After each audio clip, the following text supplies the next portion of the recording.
a 1980 Corvette C3.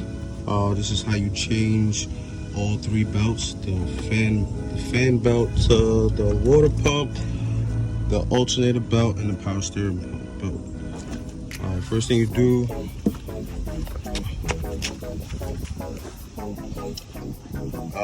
take this belt off. There is a tension bolt right here. Move it down, the tension, move it back up. For you to get it on, you either have to fish the belt around the fan or just take the fan off. I'll fish the belt around the fan.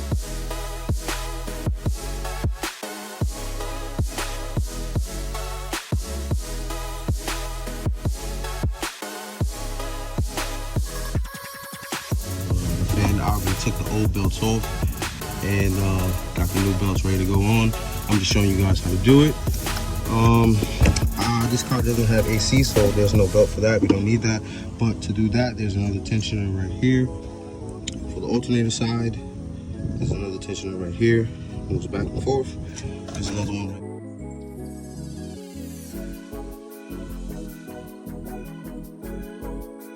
right here.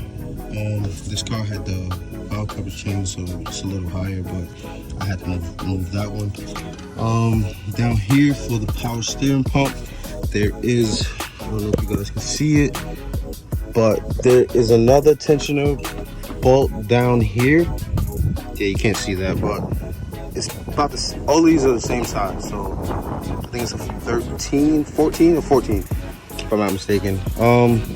Yeah, so they all got the tensioners around it. The power steering pump has the small one down there, and then it has another bolt like right here. You have to see it, but it's like right here. You can't see it on camera, obviously.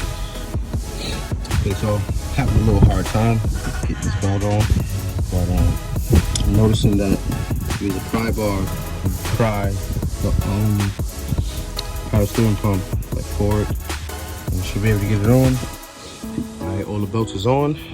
Just about to button up everything else, get everything going, and we're good to go.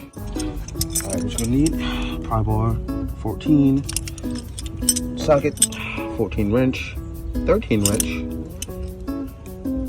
ratchet, belts, car.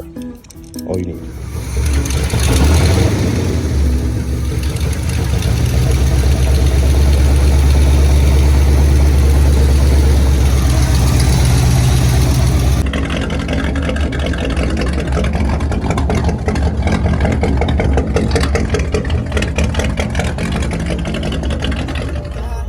Tell you something about my